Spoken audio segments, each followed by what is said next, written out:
आज भी वो कहते हैं स्टार्टअप का मतलब कोई भी दुकान खोल लो वो स्टार्टअप है, ऐसा नहीं है। आपको स्टार्टअप की कैटेगराइज में रजिस्टर्ड करना पड़ेगा तब आप स्टार्टअप हो। तो आप क्या खा रहे हैं, क्या पहन रहे हैं, क्या खर्च कर रहे हैं, सब गवर्नमेंट को पता है। तो जीएसटी के रेट भी कम होने चाहिए और टैक्सेशन के रेट तो जरूर कम होने चाहिए। मैंने टाटा में पहली और आखिरी जॉब टाटा में की, जिसने फाइनेंस को नेग्लेक्ट कर दिया ना, वो आज नहीं तो कल कहीं ना कहीं उसने जो है बहुत बड़ी चोट खाई। क्रेडिट कार्ड आपकी क्रेडिबिलिटी को डिसाइड करता है। आपको लगता है कि मोदी जी अगला इलेक्शन जीत जाएंगे जो आने वाले? लोग कहते हैं इन्वेस्टमेंट मिलना जो है बहुत कठिन है। मैं ये कहता हूँ कि इन्वेस्टमेंट जो मिल जाए उसको जो है वो उस पर साथ जो वो लायबिलिटी रिस्पॉन्सिबिलिटी है वो सबसे बड़ा दर्द होना चाहिए आपको। और आज के द अरविंद अरोड़ा शो के इस एपिसोड में हमारे मेहमान हैं सीए मुकेश शुक्ला जी।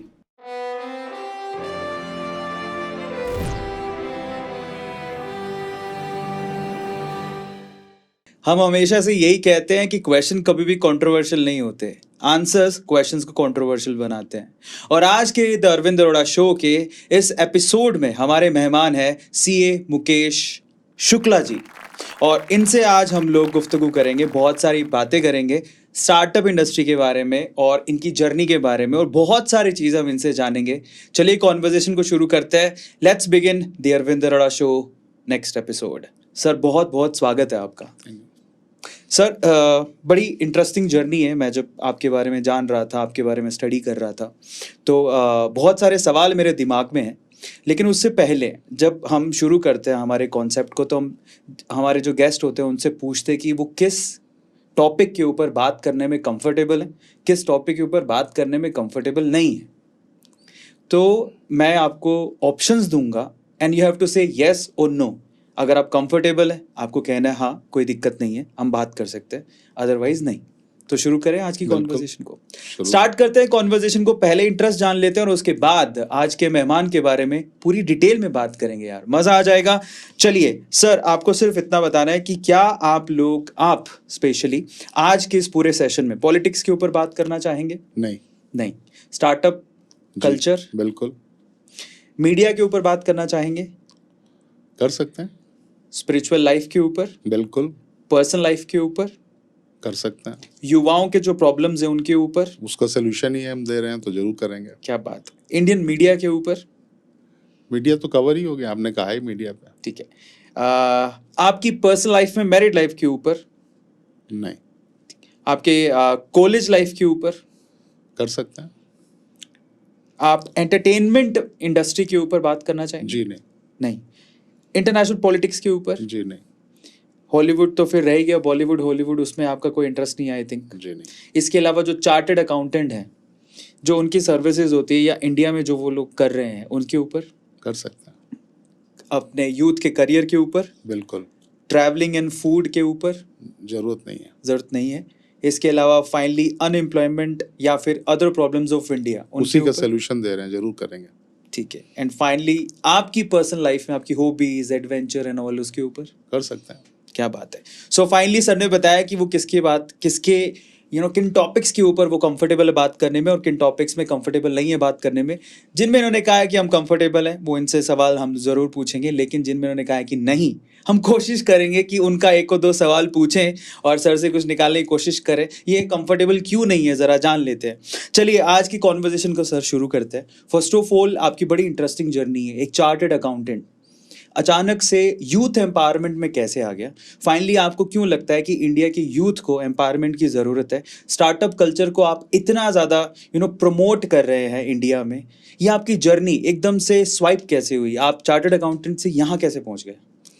मेरा मानना है कि जो आपके पास है उसको आपको समाज को, सोसाइटी को रिटर्न करना चाहिए। जो समाज नहीं दिया आज जहाँ है, तो वो कहीं ना कहीं जो है वो उसमें बहुत लोगों का रोल है। और जब आप किसी मुकाम पे पहुँच जाते हैं, वो कोई भी हो, आपकी नॉलेज बैंक हो, आपका एक जो है वो ओरा हो, या आपके पास एक इकोसिस्टम हो जो दूसरों को हेल्प कर सकता है, तो आपको जो है वो हर किसी को ये मौका मिलता है या नहीं मिलता है, लेकिन मेरे को मिला है। अगर मैं चाहता हूँ कि अब जो मेरे पास नॉलेज है, जो मेरा इकोसिस्टम बना हुआ है, लोगों तक पहुँचे, लोग जो है वो उसे ज़्यादा से ज़्यादा एम्पावर हों, जो यूथ जो है वो जिसका डायरेक्शन चेंज हो रहा है उसको हम सही डायरेक्शन पे जो है वो चैनलाइज करें, जो कि स्टार्टअप इन्वायरमेंट बन रहा है उसमें अपना भी सहयोग दें, और गांव से लेके ग्लोब तक हम अपने प्रोडक्ट को, अपने एंटरप्रेन्योर्स को, अपनी जो है वो जिसको कहते हैं ना जगत गुरु, जो कभी हिंदुस्तान हुआ करता था, कभी ये भारत जो है वो 30% से ज़्यादा जीडीपी को जो है वो होल्ड करता था, आज हम 2-3% पे सिमट कर रह गए हैं। आज हम सिर्फ जो है वो एक कंज्यूमर की तरह जो है मार्केट बन गए दुनिया के लिए। तो ऐसा जो है वो हर जगह से कोई ना कोई निकलेगा, तो शायद मैं भी कुछ चेंज ला पाऊँ, कुछ चेंज की कोशिश तो कर ही रहा हूँ। सर, एक मेरे दिमाग में इनसे रिलेटेड बहुत सारे सवाल आते हैं। पहला सवाल ये कि हम एक, जैसे आपने कहा कि हम सर्विस क्लास है, हम सर्विस देना जानते हैं। ज़्यादातर जो हमारे पास प्रोजेक्ट भी आते हैं वो बाहर से आउटसोर्स होकर सर्विस के लिए आते हैं, कॉल सेंटर्स एंड ऑल। हम प्रोडक्शन हाउस कभी रहे ही नहीं। प्रोडक्शन हाउस स्पेसिफिकली चाइना है, या फिर उसके बाद अगर हम लोग पीछे ताइवान में चले जाएं या कोरिया में चले जाएं, अमेरिका में चले, उनकी बात होती है। इंडिया प्रोडक्शन हाउस नहीं है, हम सर्विस क्लास लोग हैं। उस मेंटेलिटी को बदल के आप चाहते हैं कि एक स्टार्टअप इंडस्ट्री खड़ी कर दी जाए ताकि सर्विस मेंटेलिटी खत्म हो जाए। ये आपको आसान लगता है काम इंडिया में?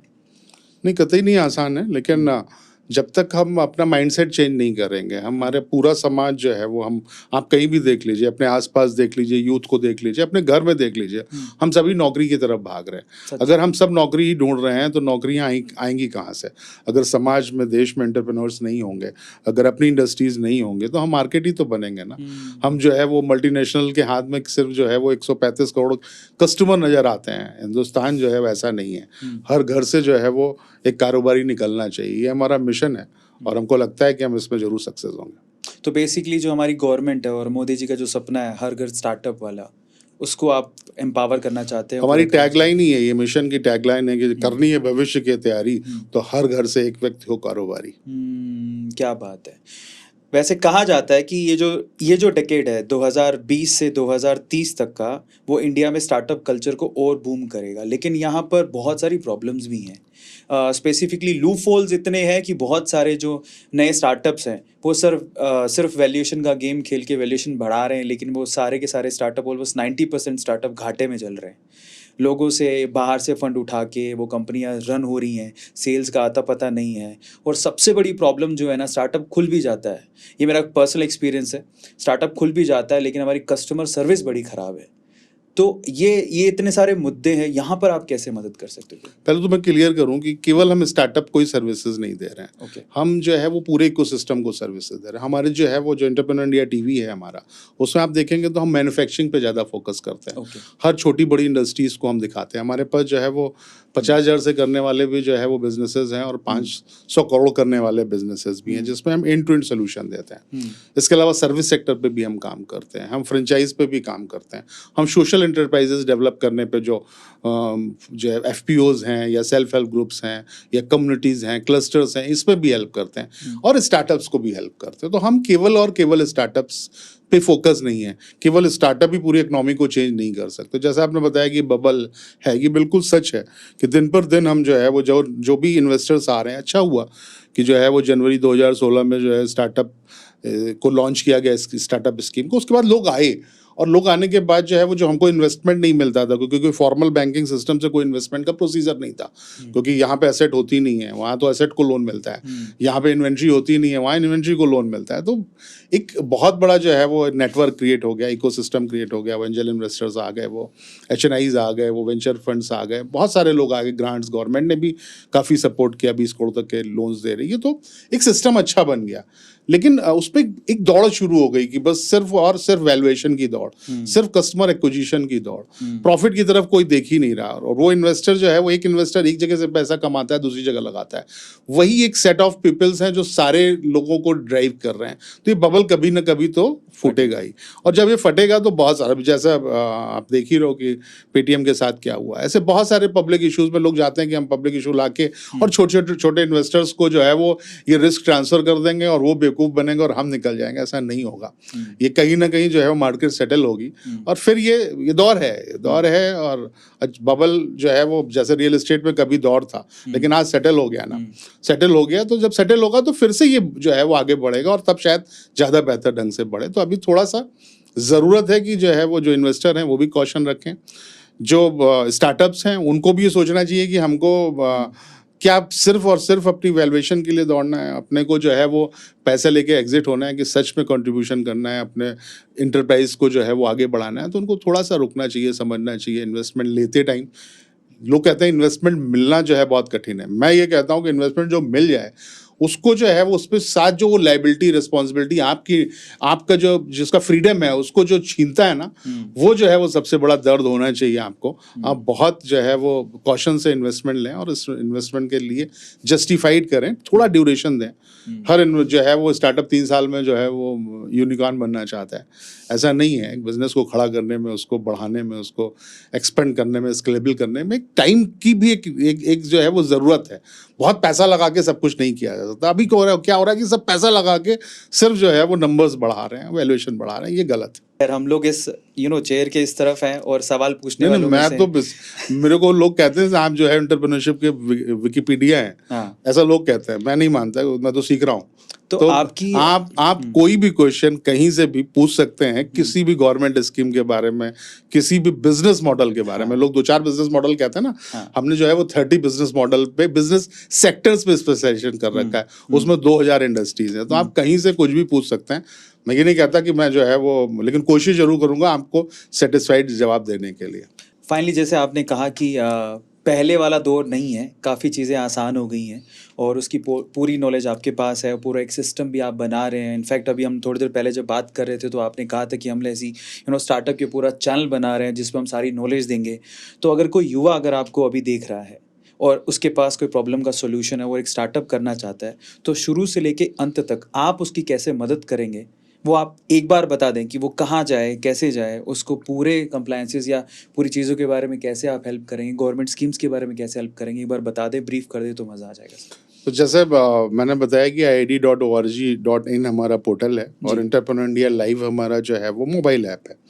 इसमें अगर आपको पहले सेक्टर्स को डिसाइड करना पड़ेगा, मैन्युफैक्चरिंग में जाना चाहते हैं आप, सर्विस सेक्टर में जाना चाहते हैं, फ्रेंचाइज मॉडल में जाना चाहते हैं, आप स्टार्टअप्स लॉन्च करना चाहते हैं, तो स्टार्टअप्स में भी अलग अलग सेक्टर्स हैं हमारे पास। आप एजुटेक में जाना चाहते हैं, आप फिनटेक में जाना चाहते हैं, आप एग्री में जाना चाहते हैं। सेम जो है वो मैन्युफैक्चरिंग में भी हमारे पास 30 सेक्टर्स हैं कि आप एग्रीकल्चर से शुरू करेंगे, फूड टेक से शुरू करेंगे, या आप वेस्ट मैनेजमेंट में जाएंगे, सीमेंट में जाएंगे, प्लास्टिक में जाएंगे, सोलर में जाएंगे, रिन्यूएबल एनर्जी में जाएंगे। ऐसे 30 सेक्टर्स हैं। अगर आपके पास कोई आइडिया है और यह आइडिया नहीं है तो आप जो है वो जाएं और उस सेक्टर में रजिस्टर्ड हो और वहाँ से आइडिया लें, क्योंकि हर सेक्टर में जो है वो 30 से 100 तक जो है वो इंडस्ट्रीज़ हैं जिनको आप पढ़ के समझ सकते हैं कि इस सेक्टर में क्या किया जा सकता है।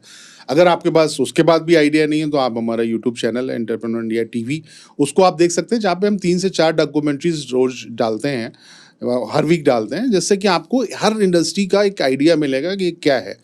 फिर उसके बाद भी जो है वो हम डेली बिजनेस पाठशाला लगाते हैं।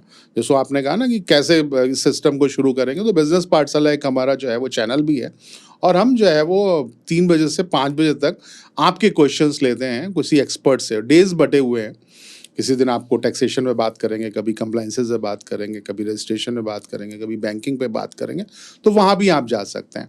तो ये सारा कुछ जो है वो, और बाकी आप किसी के पास भी जा सकते हैं, जो भी इनक्यूबेटर्स हैं, वो इनक्यूबेटर्स एक नॉमिनल फीस पे आपको जो है वो, जो स्टार्टअप के लिए चाहिए, सबसे पहले आपका आइडिया होना चाहिए। उस आइडिया के अकॉर्डिंग आप एक ऑब्जेक्ट डिसाइड करेंगे, उस ऑब्जेक्ट के हिसाब से एक कंपनी फॉर्म करेंगे। वो कंपनी जो है वो स्टार्टअप में प्राइवेट लिमिटेड या जो है वो LLP होनी चाहिए। आप पार्टनरशिप फर्म भी बना सकते हैं, लेकिन प्रेफरेबली आपको प्राइवेट लिमिटेड कंपनी बनानी चाहिए। उस प्राइवेट लिमिटेड कंपनी के बायलॉज बनते हैं जो आपको एक बार देख लेने चाहिए, सेट ऑफ स्टैंडर्ड होते हैं, उसके हिसाब से आप फाइल करेंगे तो आपकी कंपनी बन जाएगी और आपका पैन नंबर आ जाएगा। उसके बाद किसी भी एड्रेस पे आप किसी भी बैंक के पास जाके एक बैंक अकाउंट खुला सकते हैं। उसके बाद आप GST के लिए अप्लाई करें, वो भी ऑनलाइन होता है, और एक आप MSME या उद्यम का रजिस्ट्रेशन ले लें। आपका जो पिच डेक है, आपका आइडिया है, उसका एक PPT बना लें। अगर आपने मोबाइल ऐप बना रखा है या पोर्टल बना रखा है तो उसका लिंक दे दें और स्टार्टअप के लिए अप्लाई कर दें और आप स्टार्टअप में रजिस्टर्ड हो जाएंगे। सारे बेनिफिट्स आपको मिलेंगे। ये एक सिंपल प्रोसीजर है। उस प्रोसीजर में बाकी तो फंडिंग के लिए जब आप शुरू करेंगे तो आपको बूट स्टेपिंग करेंगे कि आपको एंजल इन्वेस्टर चाहिए, कि आपको ग्रांट चाहिए, कि आपको जो है वो लोन चाहिए, कि आपको वेंचर कैपिटलिस्ट चाहिए, आपको एनबीएफसी चाहिए, आपको उनके पास जाना चाहिए। लेकिन कम से कम मिनिमम वाइबल प्रोडक्ट आपको अपने पैसे से बनाना चाहिए, ये मेरा मानना है। उसके बाद आप जब जाओगे तो आप जो है वो बहुत कम लूज़ करोगे और एक बहुत बड़ा जो है वो पैसा आप पाओगे। पहले से ही अगर किसी के पास चले जाओगे तो 20% 25% आपका स्टेक ले लेगा और आप वहीं से जो है वो फिर आगे आपको फंड रेजिंग में प्रॉब्लम होगी। तो मेरा मानना ये है कि कुछ फंड जो है वो आप अपना लगाएं, एक बार जो है वो मिनिमम वाइबल जो है वो प्रपोजिशन प्रोडक्ट बना लें, उसको मार्केट में जस्टिफाई कर लें, उसके बाद आगे बढ़ें।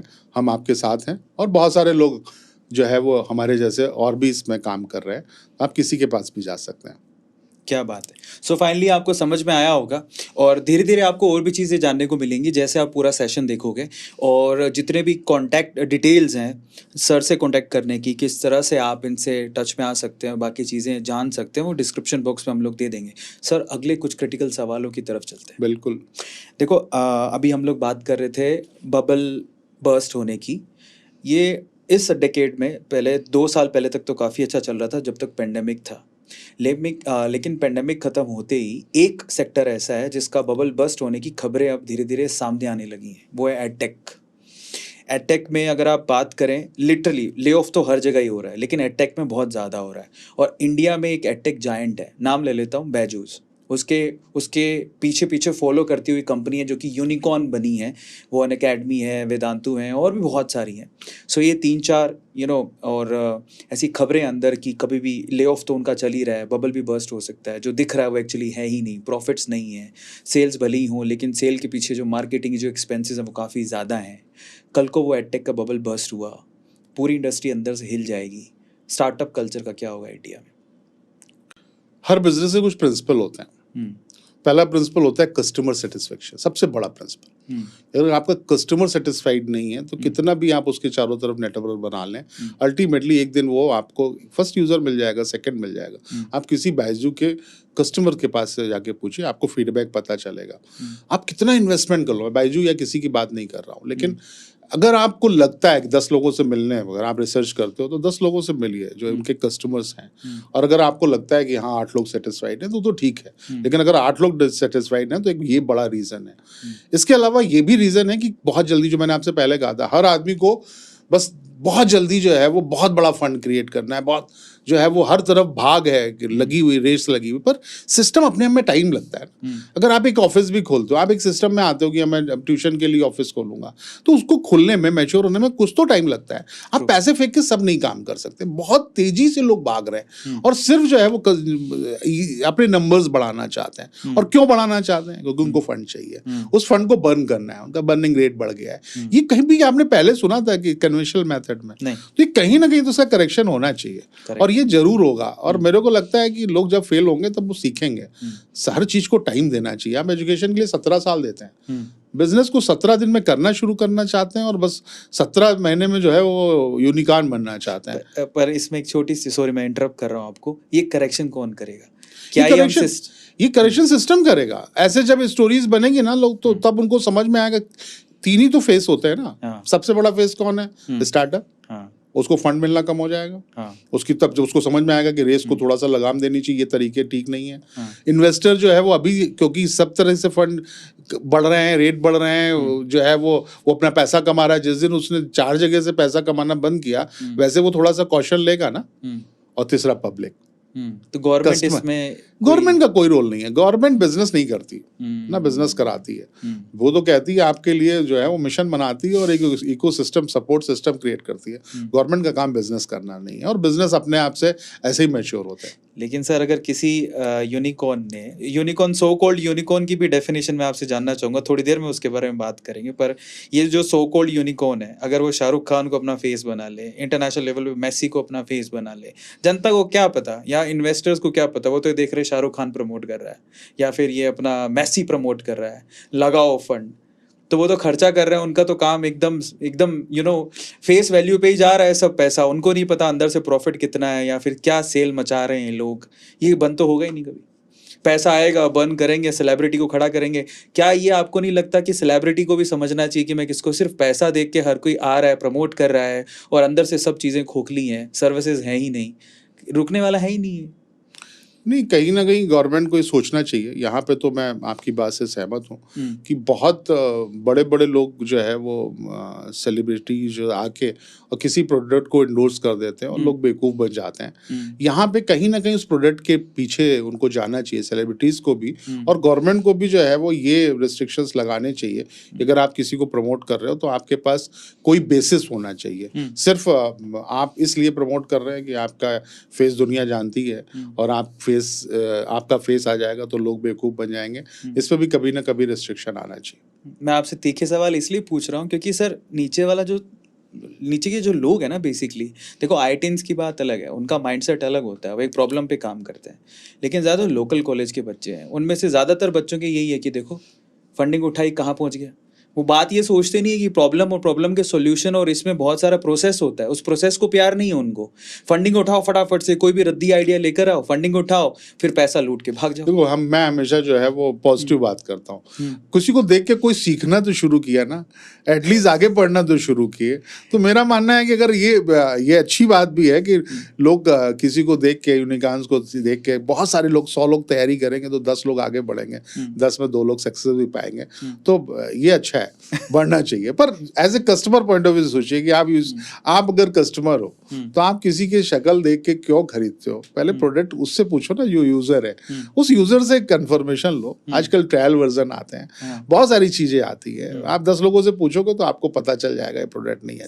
अगर आप कहते हो कि मुझे एज अ कंज्यूमर 100 रुपये अगर मैं कमा रहा हूँ और 30 रुपये गवर्नमेंट को दे रहा हूँ तो मुझे खुश नसीबी होनी चाहिए, तो ये काम मैं धड़ल्ले से करूँगा, वाइट में करूँगा।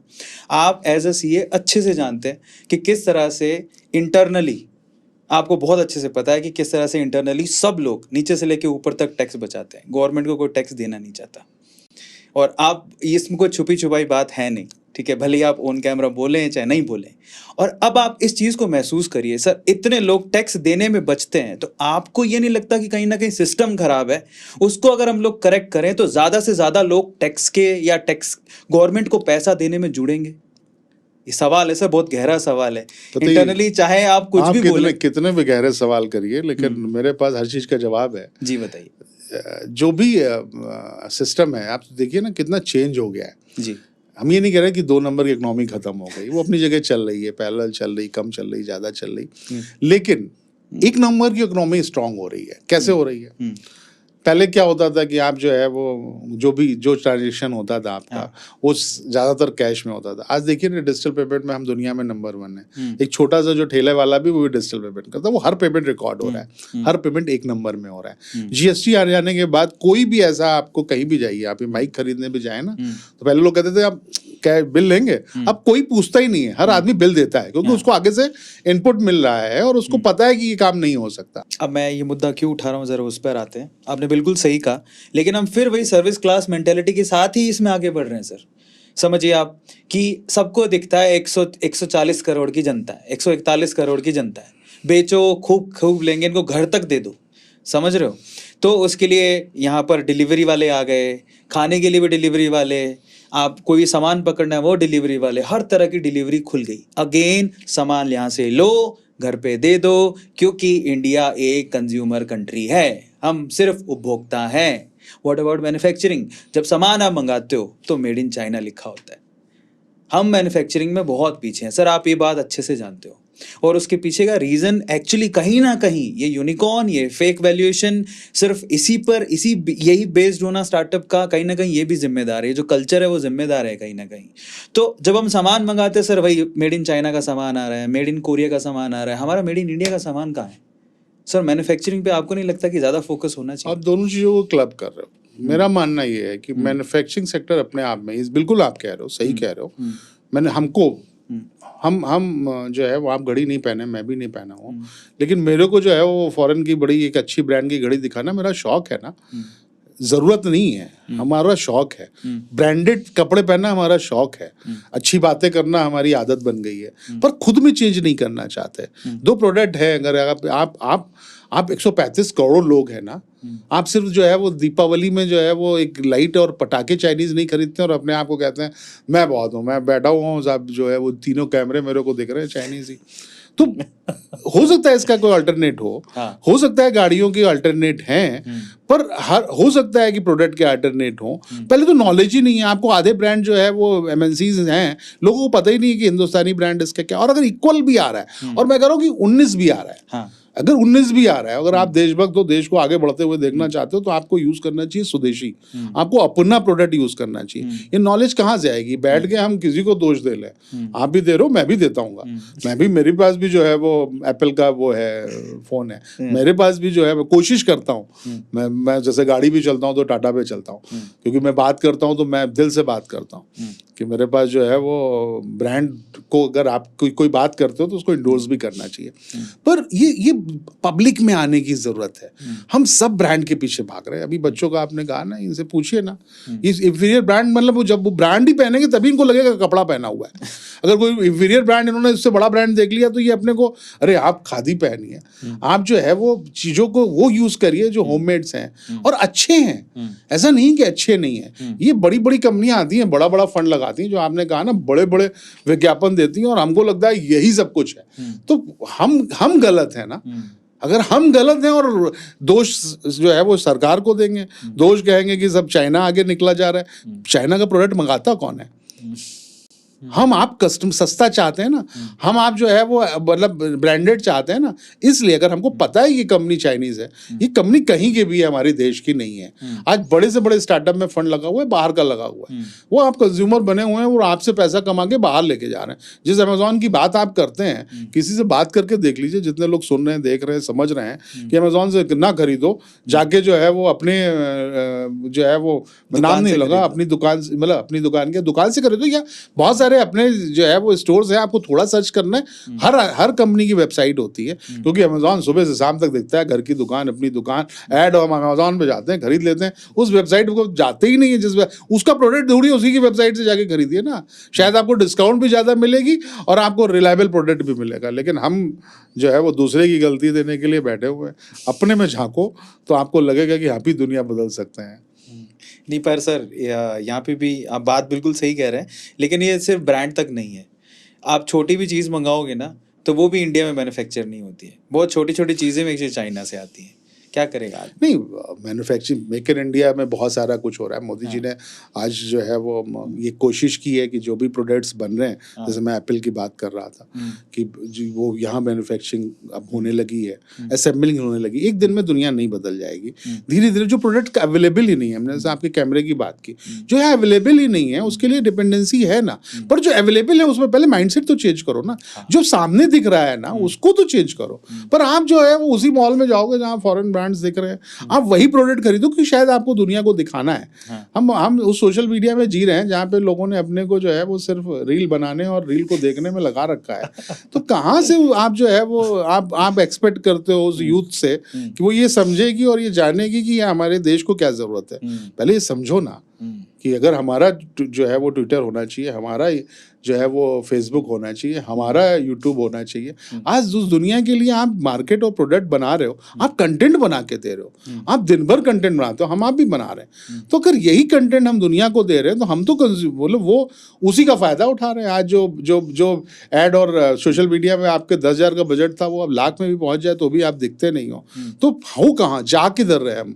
हमारे पास भी प्लेटफॉर्म्स ऐसे बनने चाहिए। अगर हम आज कहें कि सब लोग फेसबुक से निकल जाओ, हिंदुस्तान के प्लेटफॉर्म पे रहना चाहिए, तो कोई मानेगा इस बात को?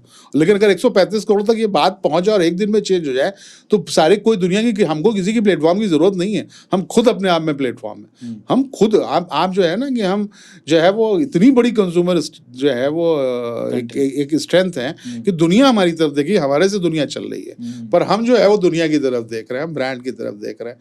हमको खुद बदलना नहीं है और दुनिया बदलने का ख्वाब पालना है। ये गलत है। ये बात बिल्कुल आप सही कह रहे हैं। हम क्रिटिसाइज कर सकते हैं, लेकिन बदलाव खुद से शुरू करेंगे, लेकिन कितना ही, पर ठीक है, कोशिश कर सकते हैं। यहाँ पर दो गरियाने वाली चीज़ें हैं, उसके ऊपर थोड़ा डिस्कशन कर लेते गरियाने? हैं। हाँ, गरियाना मैं पंजाबी हूँ, लेकिन सीखा है मैंने गरियाना, मतलब नहीं, ये यूपी का वर्ड है, यूपी तो का मैंने वर्ड है। हाँ। तो बड़ा अच्छा लगता है मेरे को ये। पहला जो गरियाने वाली, जैसे आप अभी सोशल मीडिया को गरिया रहे हैं, तो सही बोल रहे हैं आप। बार बार 3-4 बार आपने बोला है कि रील रील रील। पहले मुद्दे पर चलते हैं। सबसे ज़्यादा टैक्सेशन में जीएसटी को गिराया जाता है, आपको बड़े अच्छे से पता है। आज जीएसटी को लेकर कोई खुश नहीं है, पर बहुत बड़े सपने पाले थे। देखिए, मैं बहुत पसंद करता हूँ मोदी जी को, मैं फ्रीली कह देता हूँ, और मेरी स्कूलिंग भी है ऐसी से ही है। मैं साफ कह देता हूँ, कैमरे बीजेपी समर्थक हूँ, मुझे कोई उसमें परवाह नहीं है। लेकिन इट्स नॉट अबाउट कि मैं एक, अगर गलत चीज़ है तो मैं गलत ही कहूँगा उसको, और सही चीज़ है तो सही कहूँगा। पर इसमें मेरा गलत तो सही का सवाल नहीं है, मैं कोई मेंटालिटी लेके नहीं बैठा हूँ। मैं सिंपल एक सवाल पूछूंगा आपसे। जीएसटी को लेके सारी इंडिया में बहुत सारी अच्छी चीज़ भी है, बुरी चीज़ भी है, पर जीएसटी को गरियाते ही हैं लोग एट दी एंड, इतना अच्छा सिस्टम होने के बाद भी। मैं आपसे फ्रीली जानना चाहता हूँ, पहले तो आपको क्या लगता है एज अ सीए कि जीएसटी का नेगेटिव पॉइंट्स क्या है? दूसरा, आपको क्या लगता है उसके पॉजिटिव पॉइंट्स क्या हैं? और नेगेटिव पॉइंट को ठीक कैसे किया जा सकता है? गवर्नमेंट उस पर क्या काम कर रही है? प्लीज़ आप बताइए। हम फिर टैक्सेशन पे आ गए। मैं क्या करूं सर? मैं जो है वो एक मिशन पे हूँ जहाँ पे एंटरप्रेन्योरशिप क्रिएट होती है। हाँ। फिर भी मैं आपका जवाब दे देता हूँ, क्योंकि ये जी। मेरा डोमेन अब नहीं है। मैं हाँ। चार्टर्ड अकाउंटेंट ज़रूर हूँ, पर जो मैं पहले कमी की बात कर लेता हूँ। कमियाँ ये हैं कि रेट ज़्यादा है, जैसे हमने कहा था। हाँ। कंप्लाइंसेस बहुत हैं। हाँ। ठीक है, ये कमियाँ हैं जो बेसिक हैं। हाँ। इसको दूर करना चाहिए, रेट कम करने चाहिए, कंप्लाइंसेस घटानी चाहिए। हाँ। अच्छा क्या है कि बिजनेसेस अब एक नंबर में आ रहे हैं, ठीक हर कोई बिल रेज कर रहा है। ठीक है। एक पूरा जो है वो एक पैरेलल जो इकोनॉमी जो है बहुत छोटी हुआ करती है, धीरे धीरे बढ़ रही है। डिजिटल पेमेंट के थ्रू बढ़ रही है, तो डिजिटल पेमेंट के थ्रू बढ़ रही है, तो उसका मतलब है प्रोडक्ट में कहीं ना कहीं सर्विसेज में टैक्सेबल हो रही हैं, वो टैक्सेबल हो रही हैं, रिकॉर्ड हो रही हैं, तो आपको जो है वो उस पर जीएसटी मिलेगा, गवर्नमेंट को मिलेगा, बेहतर होगा, आगे बढ़ेगा, ये अच्छा है। जो जो जो नेटवर्क है, जो जितना हमने समझा कि जितना हमारा, चाहे वो हर जगह हर आदमी जीएसटी देता है, चाहे वो सेल्स कर रहा है वो भी जीएसटी देता है, सर्विस है तो वो भी जीएसटी देता है। तो एक बहुत बड़ा जो टैक्सेशन में आप कहते हो ना कि बच जाता है, इनकम टैक्स में बच जाता है, पर जीएसटी में नहीं बचता है। आप सभी जीएसटी पे कर रहे हैं। हम खाना रेस्टोरेंट से खा रहे हैं तो भी जीएसटी पे कर रहे हैं, हम कोई छोटा सा ठेला भी लगा रहे हैं तो भी जीएसटी पे कर रहे हैं। तो ये बड़ा अच्छी बात है कि जितने लोग टैक्स के दायरे में आएंगे, और वो अपने प्रोडक्ट पे नहीं टैक्स ले रहे हैं, भाई उसको वैल्यू उतनी मिल रही है, वो सिर्फ गवर्नमेंट के लिए कलेक्शन कर रहे हैं ना। आप कलेक्शन एजेंट है, जैसे मैंने आपको फॉर्मूला बताया ना कि अगर आप 18 रुपए जीएसटी ले रहे हैं तो आप 100 पे 18 ले रहे हैं ना, तो 118 का पे कर रहे हैं। ये ठीक है कि वो कस्टमर पे जा रहा है, पर आपकी प्रोडक्ट पे नहीं असर कर रहा है। तो एज ए कंज्यूमर उसको सर्विसेज भी मिल रही हैं। भाई जनता है तो जनता को बहुत सारे बेनिफिट्स भी तो मिल रहे हैं ना। आज जो है वो सरकार इतना सारा कुछ जो है वो कर रही है, तो टैक्स तो पे करना है आपको, बस ज़्यादा है और नेटवर्क बड़ा हो रहा है, ये अच्छी बात है। खराब बात ये कंप्लाइंसेस हैं, रेट ज़्यादा है। अच्छी बात है कि लोग नेटवर्क के दायरे में आ रहे हैं, टैक्स कलेक्शन बेहतर हो रहा है, और बेहतर होगा तो हम 5 ट्रिलियन इकोनॉमी की बात करते हैं, आएगी कहाँ से? हम दुनिया की जो है वो 3rd सबसे बड़ी इकोनॉमी की तरफ देख रहे हैं, पहली इकोनॉमी की तरफ देख रहे हैं। तो बस बातें नहीं करनी पड़ेंगी, मतलब काम करना पड़ेगा, और काम जो है वो सरकार कर रही है। बस ये है कि थोड़ा थोड़ा समय लग रहा है, और कुछ जो है वो ज़्यादा फोकस्ड है फ्री में बांटने का, उसको थोड़ा सा रोकें तो मेरे को लगता है कि गवर्नमेंट जो है वो और इंफ्रास्ट्रक्चर पे और चीज़ों पे बेहतर खर्च कर पाएगी। क्या बात है, थोड़ा और डीप डाइव करते हैं। आपने जो लास्ट प्रिंट स्टेटमेंट जो था, बेसिकली आपने 2 से 3 बार रिपीट किया कि हम जो फ्री में दे रहे हैं, फ्री में दे रहे हैं। तो ये जो फ्री में जो दान पात्र खुला हुआ है वो दिल्ली में खुला हुआ है। जो वहाँ की सरकार है वो बिजली से लेके, पानी से लेके, वो बिल चार्ज ही नहीं करती है, कुछ यूनिट तक, कुछ हद तक चार्ज नहीं करती है। तो आप उसकी तरफ इशारा कर रहे हैं, या फिर आपका ये जो स्टेटमेंट है वो किस वे में आ रहा है? नहीं, हर कोई, मतलब हम जिस गवर्नमेंट की बात करेंगे, जिस थोड़ा या ज़्यादा, सब स्टेट गवर्नमेंट सिर्फ जो है वो, और सेंट्रल गवर्नमेंट भी सब्सिडी की बात भी कर सकते हैं। सब्सिडी नहीं, सब्सिडी तो ठीक है, सब्सिडी तो एक स्पेसिफिक पर्पस से दी जाती है कि भाई चलो किसान को जो है वो उसको प्रॉब्लम है तो हम जो है फर्टिलाइजर में सब्सिडी देते हैं, पर फ्री बगैर कुछ किए बगैर कुछ किए आपने बिजली छोड़ दी, दूसरे का पैसा है ना वो, बगैर कुछ किए आपने पानी फ्री कर दिया, बगैर कुछ करके आप खाना फ्री बांट रहे हैं। और इसलिए एक बार बांटेंगे तो दोबारा भी आपको बांटना है, क्योंकि आपको अपना वोट बैंक प्रिजर्व करना है। हमने कोरोना में खाल जो है वो लोगों को खाना दिया, जरूरत थी लोगों की, लेकिन आज भी दे रहे हैं क्योंकि हमको इलेक्शन जीतना है, क्योंकि हम उसको विड्रॉ करेंगे तो इलेक्शन हार जाएंगे। तो ऐसे हर गवर्नमेंट कुछ ना कुछ कर रही है। करें आप उनको सुविधाएं दें, लेकिन वो फ्री एजुकेशन दें, आप उनको सुविधाएं दें, आप फ्री हेल्थ उनको देखें, आप उनके घर में पैसा पहुंचा रहे हैं बगैर काम किए, ये अच्छा नहीं। बिल्कुल सही। फाइनली मुझे तो बहुत सारी चीज़ें जानने और समझने को मिली, बहुत मज़ा आ रहा है सर। पर अभी जो हमारे लॉन्ग क्वेश्चन आंसर सेशन था वो यहाँ पर फिनिश होता है सर। अब हम अगले सेशन की तरफ चलते हैं, जो कि है पिक्चर बेस्ड एक सेशन रखा है सर हमने। हम आपके सोशल मीडिया पर या आपके जितने भी हिस्ट्री थी उसमें से कुछ पिक्चर्स हमने निकाली हैं, सेलेक्ट की हैं। हम आपको वो पिक्चर दिखाएंगे और आपको बताना है कि उसका कॉन्टेक्स्ट क्या है, कब थी और आपकी मेमोरी क्या है उससे जुड़ी हुई। शुरू करें। चलिए, तो फर्स्ट पिक्चर, इसके पीछे का कॉन्टेक्स्ट क्या है जरा जानना सब कुछ इन्हीं का दिया हुआ है। ये हमारे गुरुदेव हैं, इनका नाम जो है वो मैं नॉर्मली पब्लिक फोरम पे नहीं लेता, लेकिन सत्यमित्रानंद जी हैं जिनको पद्म विभूषण मिला था। ये भारत माता मंदिर का इन्होंने जो है वो स्थापना की थी जो है वो 1980 में, और मेरे को भी इन्होंने ट्रस्टी बनाया, मैं भी वहाँ का ट्रस्टी हूँ। तो मैंने जब अपना लखनऊ का ऑफिस शुरू किया था, तो अभी नहीं है ये, उस टाइम भी देख रहे हैं आप, काफ़ी एज थी उनकी, और ये आए थे उस इनॉग्रेशन में। बहुत बढ़िया सर, बहुत यंग दिख रहे हैं इसमें बाय द वे। हाँ, और इन्होंने जो है वो ये भी कहा था कि जो मैंने कहा था कि आप गुरु से ही कुछ बात करते हैं, तो इन्होंने ही ये दिया था कि आप जो है वो अपना जो प्रोफेशन है इसको सोशल बना लें तो आप ज़्यादा सेटिस्फाइड रहेंगे। तो मैंने कहा मेरे को जो है वो यहाँ आके वो नहीं मिलता है, मैं करूँ क्या, पैसा भी कमा लिया है और भगवान की दया से सब कुछ है, लेकिन अभी भी कुछ समाज के लिए करना है। तो उनका आप अपने प्रोफेशन को ही समाज में की तरफ कर दो, तो तभी ये सारा एंटरप्रेन्योरशिप डेवलपमेंट और सब कुछ जो कुछ मैं हूँ इन्हीं की बदौलत। क्या बात है। अगला फोटो पिक्चर स्किल इंडिया पर, ये हमारा ब्रोशर लॉन्च हुआ था, और ये दिल्ली में एक शो हुआ था, उसमें हम लोगों ने ब्रोशर लॉन्च किया था अपना एंटरप्रेन्योर जो है वो इंस्टीट्यूट फॉर इंडस्ट्रियल डेवलपमेंट का। तो उसमें रजत जी भी आए हुए थे, और एक को फाउंडर है जेट एयरवेज की, काफ़ी लोग थे। तो ब्रोशर का लॉन्च है हमारा स्किल इंडिया के क्या साथ। बात है। अगले पिक्चर की तरफ चलते हैं। आप बहुत अच्छे वक्ता भी हैं, तो एक फ़ोटो हमें ये मिला। हाँ, इसमें बहुत सारे महात्मा बैठे हैं, और मतलब शायद आप देख पाएंगे कि सबसे जो मैं भारत माता मंदिर, मैंने जैसा बताया मैं उसका ट्रस्टी भी हूँ, तो हमारे गुरुदेव नहीं रहे थे जून 2019 में, तो उनकी अंत्येष्टि और उसके बाद जो एक हम लोग षष्ठी कहते हैं, ये उसका वो है। अब आखिरी जो फोटो है वो काफ़ी दिलचस्प है। इनफैक्ट 2 फोटोज़ हैं, वो एक ही शायद फंक्शन की हैं, बट काफ़ी इंटरेस्टिंग है। तो जो आपका जुड़ाव देखती हैं, पर आप मानेंगे नहीं मानेंगे वो पता नहीं, बताइए। हाँ, ये जो है वो इकाना स्टेडियम है, जो आप जानते होंगे। अभी 29 तारीख को मैच भी होना है। तो वो पब्लिक प्राइवेट पार्टनरशिप में जो है वो स्टेडियम बनाया गया। यूपी सरकार का सबसे जो है वो सक्सेसफुल प्रोजेक्ट है। मैं वहाँ का जो है वो एडवाइज़र भी हूँ, और वो पूरा क्रिएशन में हमारी एंड जो है वो सारा एडवाइस जो है कंसल्टेंसी लगी हुई है। तो आज भी एडवाइज़र हूँ मैं वहाँ पे। तो उसका जो है वो विजिट में आए हुए थे। तो इसमें हमारे योगी जी भी हैं, मुख्यमंत्री जी, हमारे उस टाइम डिप्टी चीफ मिनिस्टर हुआ करते थे दिनेश शर्मा जी, वो भी हैं। इसमें अनूप पांडे जी हैं, चीफ सेक्रेटरी होते थे, और काफ़ी लोग हैं। तो मैं उनको समझा रहा था, क्योंकि वो कॉन्सेप्ट में मैंने बहुत कुछ रोल अदा किया है, उसको बनाने में, उसको यहाँ तक पहुँचाने में। तो उनको मैं एक्सप्लेन कर रहा था।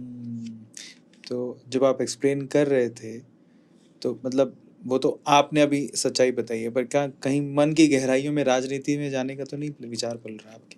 मतलब मेरा मानना है कि ऐसा ना हो, और मैं तो नहीं चाहता, बाकी भविष्य किसी ने नहीं देख रखा है। क्या बात है। तो फाइनली ऐसी एक और फोटो जिसके बारे में मैं जानना चाहूँगा आपसे, और साथ में जानना चाहूँगा और फोटो में कौन कौन है, क्योंकि योगी जी तो दिख ही रहे। हाँ, ये जब योगी जी के 100 दिन पूरे हुए थे, तो मोदी जी आए हुए थे, और उनके घर पे एक डिनर था, तो उसमें बुलाए गए थे जो 100 लोग, प्रतिष्ठित लोग। तो उसमें से उन्होंने मेरे को भी चूज़ किया था शहर के, और इसमें मोदी जी नहीं हैं पर उस मीटिंग में वो थे, तो मैं भी पहुंचा था। तो उसमें उनसे मिलने का और सब लोगों से मिलने का, मोदी जी से भी इंटरेक्ट करने का मौका मिला। क्या बात है। सो फाइनली ये हमारा फोटो सेशन ख़त्म हो गया। और अब आपको क्या करना है सर कि ये जो पिक्चर्स हैं, मैं आपसे पहले पूछूंगा कि जितनी पिक्चर्स हमने आपको दिखाई उसमें से आपकी फेवरेट पिक्चर कौन सी है सर? मेरे गुरुदेव जिसका, जिसमें मैं हाथ पकड़े हुआ हूँ, उससे बेहतर कोई तो और कुछ हो नहीं सकती है। वो हाथ छोड़ के चले गए, लेकिन उनके जितने भी विचार हैं, उनकी जो भी, उसको हम फॉलो कर पाए, जी ऐसी कोशिश करते रहते हैं। जी, क्या बात है। सो फाइनली मैं चाहता हूँ कि देखते हैं कि आप क्या चुनते हैं। तो अगर ये 5 पिक्चर्स हैं, मैंने फ्लिप कर दिए हैं, इनको स्वाइप किया है, किसी एक पिक्चर को आपको चुनना है बिना देखे। सर चुनिए। ओके फाइनली, अच्छा उनकी अंत्येष्टि वाला ही है, उन्हीं से रिलेटेड ही है। हाँ। बहुत दुखद दिन था, लेकिन हमने सबने याद किया उनको। क्या बात है सर। तो फाइनली ये पिक्चर, हमारा पिक्चर सेशन ख़त्म हो गया। ये फ़ोटो और बहुत सारी फ़ोटोज़ हम आपको गिफ्ट में देंगे, पर ये याद के तौर पे हम रखें क्योंकि आपने चुनी है, और ये हम याद के तौर पे रखेंगे।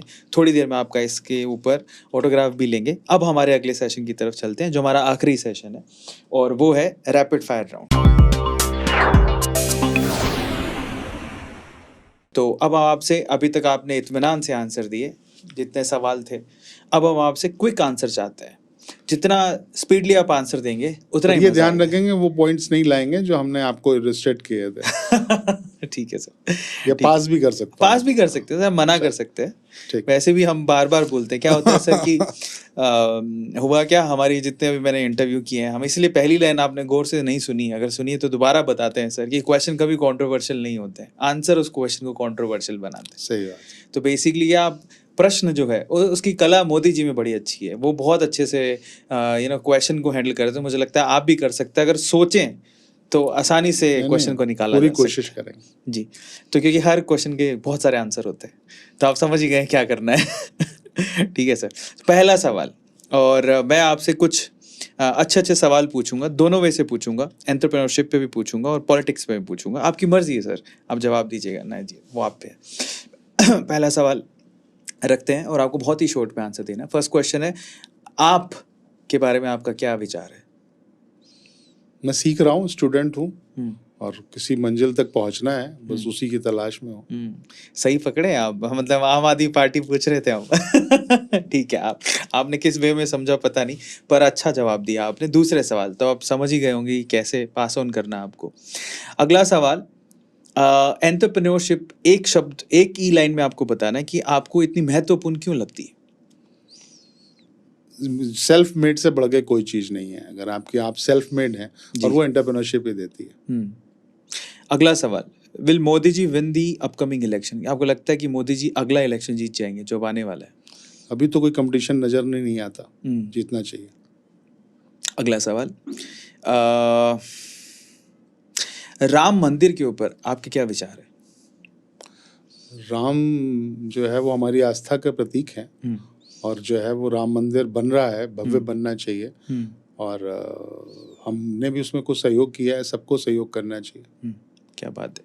चाहे हिंदू हो चाहे मुस्लिम हो, कोई फर्क नहीं पड़ता उससे? नहीं, अगर राम है तो वो राम तो हमारी जो है वो कड़कड़ में राम है। अगर आप ज़्यादातर मुसलमान लोग जो है वो यहीं से, कोई तुर्किस्तान से या अरब से नहीं आए थे, वो हम सब कन्वर्टेड लोग हैं। तो अगर हमारे पूर्वज हैं तो उनके पूर्वज भी हैं। अगला सवाल, इंडिया का मिशन डेवलपमेंट 2047 क्या हो सकता है? मोदी जी ने कहा है कि डेवलप्ड कंट्री होनी चाहिए। हमको भी उसी, जो जहाँ अमेरिका, चाइना, जर्मनी, फ्रांस खड़े हैं, उनके बराबर खड़े होना है। तो डेवलप्ड कंट्री होगी तो सबको अच्छा लगेगा। इसी मिशन पे हम लोग लगे हुए हैं। अगला सवाल सर, जो समाधान ग्रुप है, एक लाइन में आपको बताना है कि वो क्या है? स्किल्ड एंटरप्रेन्योरशिप डेवलपमेंट करने के लिए सिंगल विंडो सोल्यूशन। जी, ओके। अगला सवाल, यूथ के लिए अगर आपको सिर्फ एक लाइन में एक मैसेज देना हो तो वो क्या होगा? प्रोडक्टिव बनो। अगला सवाल सर, आरएसएस के बारे में आपका थॉट प्रोसेस क्या है, एक ही लाइन में? एक अच्छा संगठन है, एक जो है वो डेडिकेटेड संगठन है। हर कोई उनकी जो है वो दो पक्ष हैं उनके। एक पक्ष को देखो जो उनका डेडिकेशन है, दूसरे पक्ष पे जो है वो कंट्रोवर्सी हो सकती है, पर डेडिकेशन और सर्विस में कोई कंट्रोवर्सी नहीं। बहुत बढ़िया। अगला सवाल, जो इंडिया में आज़ादी के बाद से एक मुद्दा रहा है, हिंदू मुस्लिम मुद्दा, वो अगर आपके पास कोई एक सोल्यूशन हो एक ही लाइन में, तो वो क्या हो सकता है? भाईचारा बढ़ना चाहिए, एक दूसरे पे डाउट करना छोड़ना चाहिए, साथ रहे हैं, साथ रहेंगे और इसके बगैर इस मिल के हिंदुस्तान को आगे बढ़ाएंगे। क्या आप मूवीज़ देखते हैं? बहुत कम। बहुत कम। आपकी, अगर मैं फिर भी बहुत कम मूवीज़ में से अगर पूछूं कि आपकी फेवरेट मूवी कौन सी है, तो आप क्या कहेंगे? मैं भूल जाता हूँ, मेरे पास मेमोरी बहुत लंबी नहीं रखता मैं। तो अभी दृश्यम 2 देखी थी, अच्छी थी। बाकी मैं बहुत ज़्यादा पुरानी मेमोरीज रखता ही नहीं हूँ। आपका फेवरेट एक्टर कौन है सर? अमिताभ बच्चन। क्या बात है। आपका फेवरेट डायलॉग? मैं बता इतना देखता नहीं हूँ तो मेरे को डायलॉग याद भी नहीं रहता। उनकी कविताएं बहुत याद रहती हैं, अच्छी कविताएं हैं। तो बहुत उनके जो उनके फादर थे हरिवंश राय बच्चन जी, और उनकी जो मोटिवेशनल पोएम्स हैं, मैं कभी कभी उनको सुनता हूँ।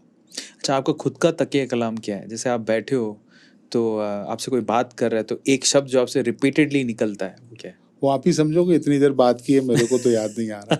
अच्छा ठीक है। अगला सवाल, आपकी पहली जॉब क्या थी सर? मैंने टाटा में पहली और आखिरी जॉब टाटा में की। और जो है वो मेरे को लगता है कि टाटा आज भी मेरा जो है वो रोल मॉडल है। उनसे जैसा एम्प्लॉयर, उनसे जैसा जो है वो कंपनी नहीं मिलेगी।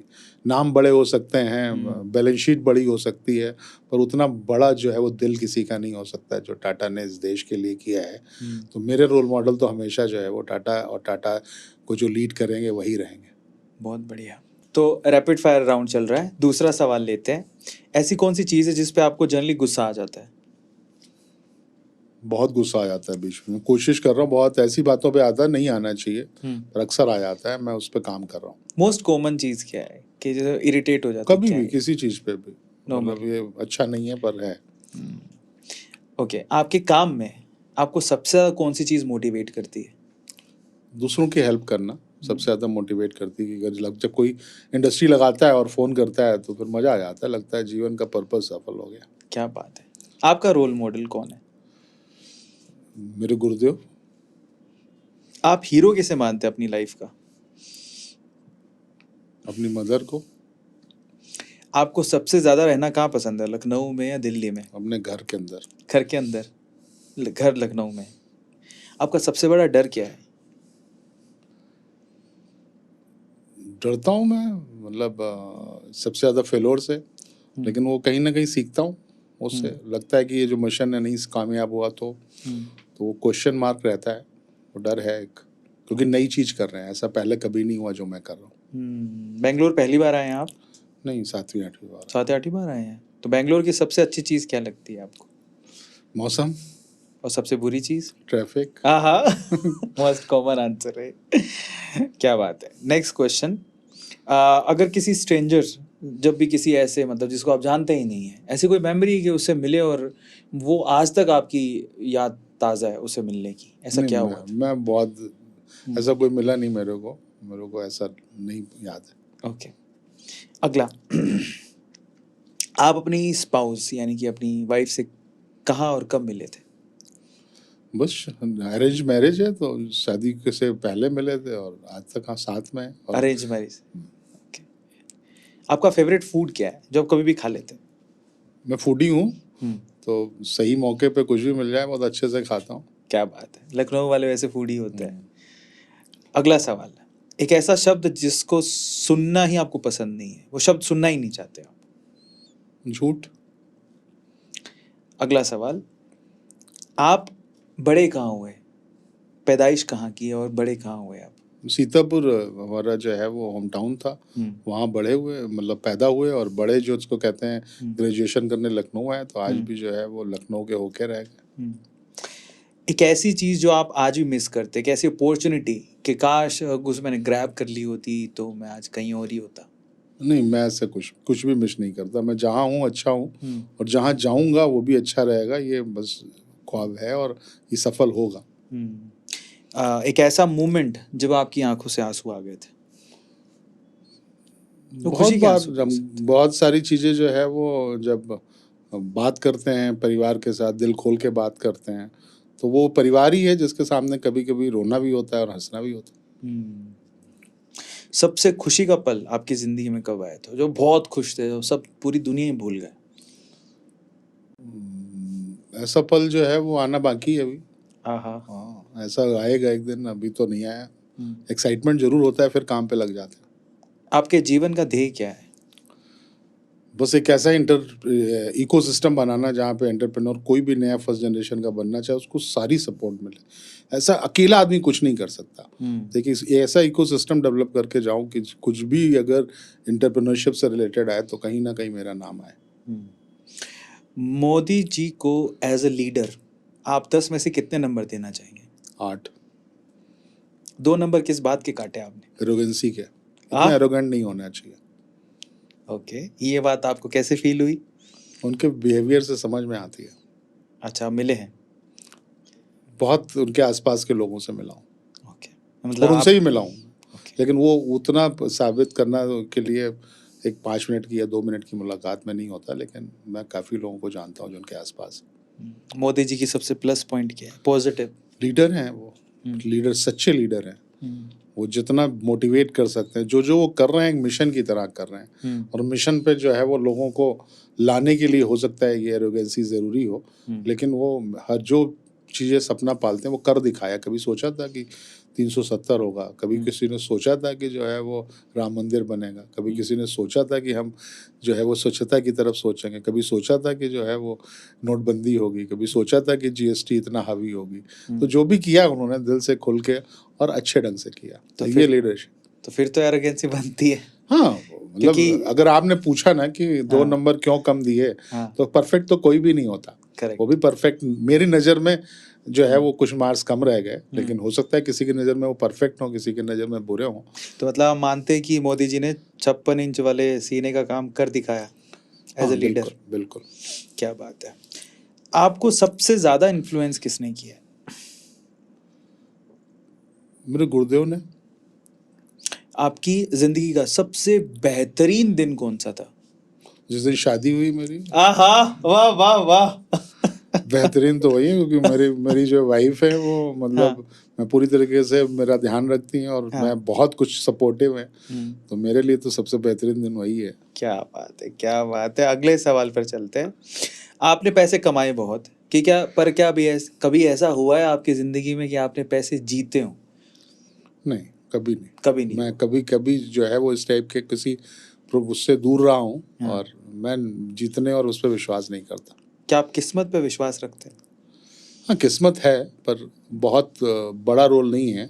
मेहनत का जो है वो अगर बात करें तो शायद 80% होगा, किस्मत 20% होगी, पर किस्मत है। हर कोई को जो है वो मुकम्मल जहाँ नहीं मिलता, तो उसमें किस्मत का भी रोल रहता है। मेहनत तो बहुत लोग करते हैं। आपका सबसे बड़ा प्लस पॉइंट क्या है? मेरा जो है मैं मानता हूँ कि मेरा जो है वो कम्युनिकेशन जो है वो, मैं लोगों को जो है वो अच्छा कम्युनिकेट कर लेता हूँ। मेरे को नहीं लगा कि मैं किसी के साथ बैठा, मेरे को जो लगता है और मैं उसको जो है वो अपने हिसाब से समझा ना पाया हूँ। ये वो समझ ना पाया अलग बात है, पर मैं अपनी बात कह लेता हूँ। आपका सबसे आपको भी लगा होगा शायद इंटरव्यू के बाद। बिल्कुल बिल्कुल सही बात है सर। इतनी देर आप देखो, आप कब से इंटरव्यू नहीं, मैंने कोई ब्रेक नहीं लिया। तो आपको भी ये लगना चाहिए कि मैंने कोई क्वेश्चन लिखा पढ़ा नहीं बोला। तो ये मेरी स्ट्रेंथ है, मेरे को लगता है अगर आप उसको जस्टिफाई कर दोगे तो और अच्छा है। क्या बात है सर, नहीं हम बिल्कुल मानते हैं। अगला सवाल लेते हैं सर। आपका माइनस पॉइंट क्या है, नेगेटिव पॉइंट? गुस्सा बहुत आता है तो उसको कम कर रहा हूँ। बहुत जो है फूडी हूँ, इसको कम कर रहा हूँ। थोड़ा शेड्यूल बहुत अच्छा नहीं है, तो बहुत सारी कमियां हैं, उस पर काम कर रहा हूँ। ठीक है, अब कुछ आखिरी सवाल है और जिसका जवाब आपको फटाफट से देने हैं सर। राहुल गांधी के बारे में आपके क्या विचार? बहुत अच्छा है, आप पर्सन है। ठीक है, आप हंस रहे हैं तो आपको जवाब मिल गया। मैं इसलिए नहीं हंस रहा हूँ, मैं आप कैसे बच के निकल रहे हो उस पे हंस रहा हूँ। लीडर नहीं अच्छे हैं पर पर्सन अच्छे हैं। ऐसा नहीं, अभी तो वो अच्छा कर रहे हैं, जैसे वो जो भारत नहीं, जो भारत मैं उसको बहुत अप्रिशिएट करता हूँ। ये गांधी जी भी चले थे दांडी यात्रा में, तो शायद 350 किलोमीटर चले थे। 3500 किलोमीटर चलना, ये कहीं ना कहीं मीडिया उनको अंडर एस्टिमेट कर रहा है। ये अंडर एस्टिमेट करने वाली बात बात नहीं। नहीं, तो वो भी टी शर्ट में इतनी सर्दी में। वो उसका हर आदमी में, आप भी देखिए कितना बढ़िया फिजिक मेंटेन करते हैं। वो हमारे ऋषि मुनि जो है वो, मैं तो क्योंकि महात्माओं के साथ इतना रहता हूँ, तो वो तो एक चद्दर में एक उसमें जो है वो पूरा हिमालय तक में बिता देते हैं। तो ये तो पर्सन टू पर्सन डिपेंड करता है, ये बड़ी नहीं है। लेकिन इतना बड़ा संकल्प पालना और 3,500 किलोमीटर चलना, ये एक अपने आप में, इसको बड़ी बात एक जो है उसको उतना ड्यू रिस्पेक्ट नहीं मिली जितनी मिलनी चाहिए। आपको नहीं लगता कि अब्राहम लिंकन की तरह, जैसे अब्राहम लिंकन फेल हुए थे 12 बार, पर 13 बार तो वो बन ही गए थे प्रेसिडेंट यूएस के, राहुल गांधी भी कोई प्रधानमंत्री बन पाएंगे इंडिया के? आपको क्या लगता किस्मत वाला है, 80-20 है, मतलब किस्मत कितनी काम करती है, हाँ ये उस पर डिपेंड है। लेकिन अभी बहुत सीखना है उनको। भाई, बहुत सीखना है। मतलब कितना सिखाएगा इंसान, वो 20-25 साल तो हो गए उनको।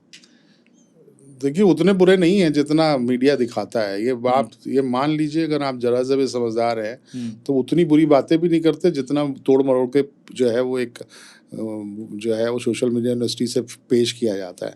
इतने बुरे नहीं हैं, लेकिन ये है कि अभी बहुत यंग है और बहुत कुछ उनके पास उनको सीखने को है। और एक अच्छा जो है वो हमारे लोगों के लिए अच्छा है कि स्ट्रांग जो है वो अपोजिशन होना चाहिए। वो सीखेंगे तो देश आगे बढ़ेगा। पर आपको नहीं लगता कि सोशल मीडिया चुनावों पे भी ज़्यादा हावी हो रहा है? क्योंकि जो सोशल मीडिया पे दिख रहा है उस हिसाब से अपने एक इमेज पोर्ट्रे कर लेते हैं। मैं भी कौन सा राहुल गांधी से मिला हूँ, लेकिन मैं उस वे से नहीं हंस रहा हूँ, मेरे रीज़न अलग है। बट आज मेरे पास जो इमेजेस हैं 2 लीडर्स के बारे में, वो सोशल मीडिया की देन है। वो गलत नहीं?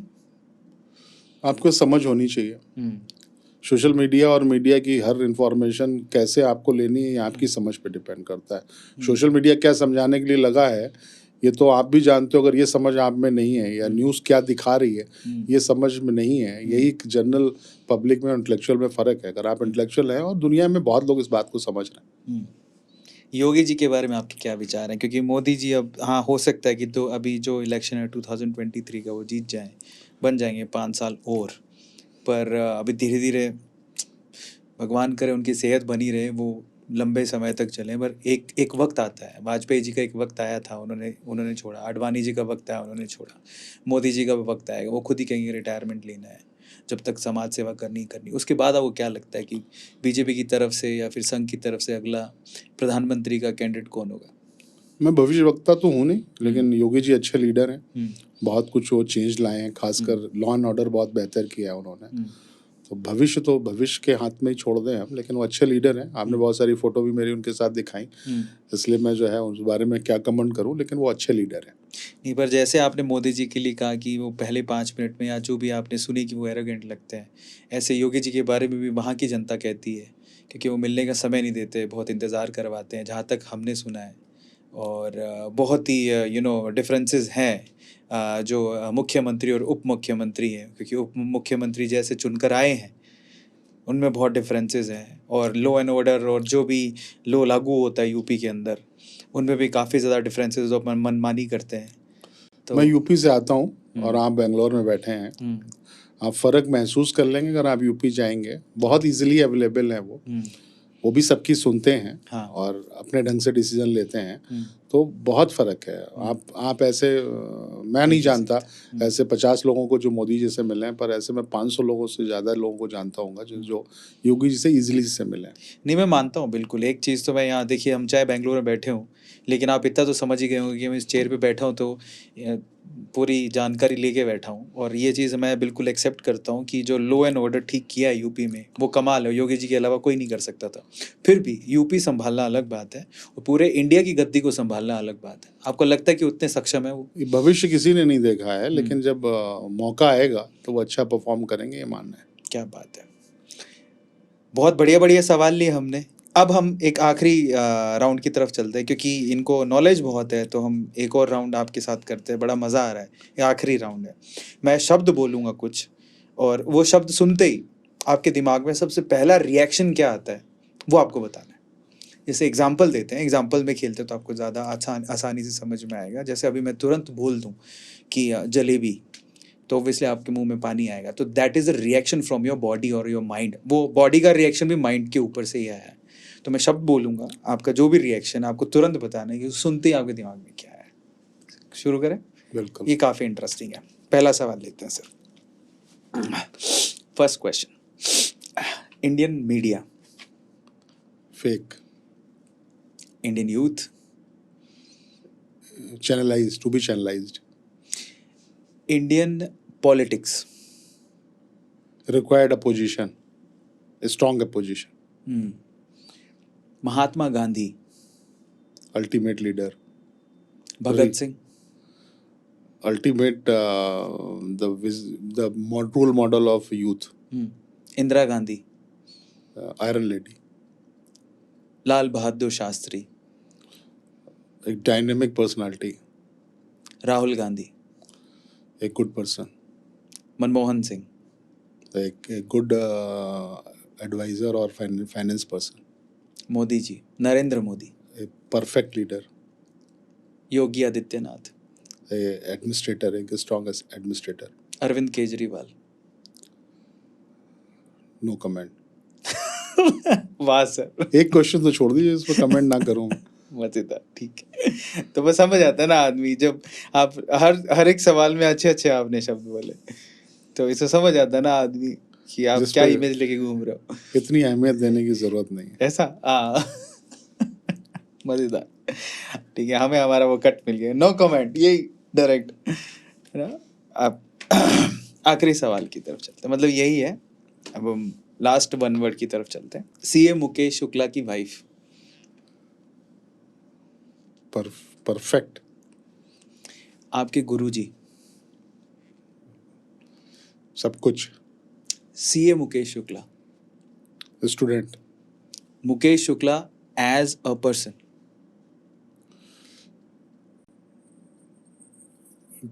ready for something new, Mukesh Shukla as a politician, not required. Politics is not required in my life. Mukesh Shukla's father, आपके पिताजी, A good person. आपकी मदर, आपकी माताजी, बताया रोल मॉडल मेरी। क्या बात है। सो फाइनली हमारे ये सेगमेंट भी ख़त्म होता है। बहुत मज़ा आया, लिटरली बता रहा हूँ मैं। मुझे इतना इंटरेस्ट आ रहा है कि मुझे लगता है कोई एक और सेगमेंट होता तो मैं काश मैं वो भी कर लेता। और लिटरली आप लोगों ने भी इन्जॉय किया होगा, नो डाउट अबाउट इट। चाहे देखो, age is just a number, वो इन्हीं एग्जांपल्स के लिए सेट किए जाते हैं lines. Age is just a number, और एक्चुअली नॉलेज सब कुछ होती है। इनके पास बहुत नॉलेज है। मुझे तो बड़ा मज़ा आया, और मैं चाहता हूँ कि जो लोग भी देख रहे हैं सेशन को, जितना ज़्यादा शेयर कर सकते हो उतना ज़्यादा शेयर करो। कुछ तीखे सवाल थे, है ना, और इन्होंने बताया इनके नेगेटिव साइड भी, उनको गुस्सा आता है, लेकिन आज पूरे सेशन में नेगेटिव हो चाहे पॉजिटिव हो, हर बात का जवाब बड़े इत्मीनान से दिया, बड़े धैर्य के साथ दिया। ये एक लीडर की क्वालिटी होती है। भले ही ये कहें कि मैं पॉलिटिक्स में इंटरेस्टेड नहीं हूँ, बट ऐसे लोगों की ज़रूरत है हमें आगे बहुत ज़्यादा। और ऊपर वाला आपको बहुत तरक्की दे, आप जहाँ जाना चाहते हैं, आप जो करना चाहते हैं यूथ के लिए, बहुत अच्छा कर रहे हैं, और वो आपका सपना साकार हो सर, पूरा हो। हम लोग दिल से यही दुआ करेंगे। आखिर में जाते जाते हम आपसे, क्योंकि आप बहुत ज़्यादा स्टार्टअप पे काम किए हैं, और आप यूथ एम्पावरमेंट के बारे में सोच रहे हैं, आप वुमेन एम्पावरमेंट के बारे में सोच रहे हैं, काफ़ी अच्छा काम कर रहे हैं। पर अगर ऐसी 3 advices as a senior person आपको देनी हो इस यूथ को जो आपको आज देख रहा है, तो क्या होगी? सबसे पहला तो ये है कि यूथ को हमको बताना है कि अपने को प्रोडक्टिव बनाए। वो हमको देखना पड़ेगा कि हम कितना काम जो है, अगर पढ़ाई कर रहे हैं तो हम कितना ड्यूरेशन अपने एजुकेशन पे दे रहे हैं, हम कितना जो है वो टाइम वेस्ट कर रहे हैं, उसको थोड़ा सा कम करके हमको अगर ज़्यादा नॉलेज गेन करने पे लगाएंगे तो यही टाइम है जो आपको बनाएगी, भविष्य आपका निर्धारित करेगी। इसको वेस्ट नहीं करना है, इसका हर मिनट का यूटिलाइजेशन करना। इंजॉयमेंट भी आपका जो है वो एक तरीके का जो है वो टाइम को एंजॉय करना भी आपका पार्ट होना चाहिए। पर ये नहीं होना चाहिए कि आपने अपने टाइम को जो है वो कहीं पे भी वेस्ट किया। ये आप अपनी डेली बेसिस पे, मंथली बेसिस पे, ईयरली बेसिस पे अपनी एनालिसिस करें और ज़्यादा से ज़्यादा नॉलेज गेन करें, क्योंकि यही प्ले करने वाली है फ्यूचर में। बहुत बढ़िया, बहुत बहुत धन्यवाद सर। और ये नेवर एंडिंग सेशन होना चाहिए और मैं चाहता हूँ कि अगली बार, अभी तो टाइम कंस्ट्रेंट है, आपकी फ़्लाइट भी है, आपको जाना है, बट मैं चाहूँगा कि अगली बार जितने भी लोग सेशन देख रहे हैं, सबसे पहले तो आप ये बताइएगा कि सर के कौन से सवाल का जवाब आपको सबसे अच्छा लगा, कौन सा सवाल आपको सबसे अच्छा लगा। मेरी जगह अगर आप होते तो सर से क्या सवाल पूछते, कमेंट सेक्शन में लिखिएगा। हो सकता है जब अगली बार सर से हम मिलें, अगली बार जब इंटरव्यू करें, और इनफैक्ट मैं खुद जाना चाहूँगा आपके स्टूडियो में आपसे मिलने के लिए, और अगर मौका पड़ा तो हम लोग फिर से यहाँ इसी सीट पर फिर से हॉट सीट करके एकदम बढ़िया गर्म गर्म सवालों के जवाब आपसे लेंगे, है ना। ऐसा वक्त दोबारा आए तो आप कौन सा सवाल पूछना पसंद करेंगे, कमेंट सेक्शन में ज़रूर लिखिएगा। और ऐसी अमेजिंग सेशंस के लिए A2 मोटिवेशन चैनल को सब्सक्राइब करना मत भूलिएगा, शेयर करिएगा, बहुत ज़रूरी है, क्योंकि हम बहुत मेहनत कर रहे हैं। देख रहे हैं आप लोग द अरविंद अरोड़ा शो में, क्योंकि अच्छी चीज़ें फैलाने से फैलती हैं, बुरी चीज़ तो आप 2 मिनट में फैला ही देते हो। Do take care yourself, enjoy करो और शेयर, सब्सक्राइब एंड लाइक। मिलते हैं अगली वीडियो में। Thank you, thanks a lot.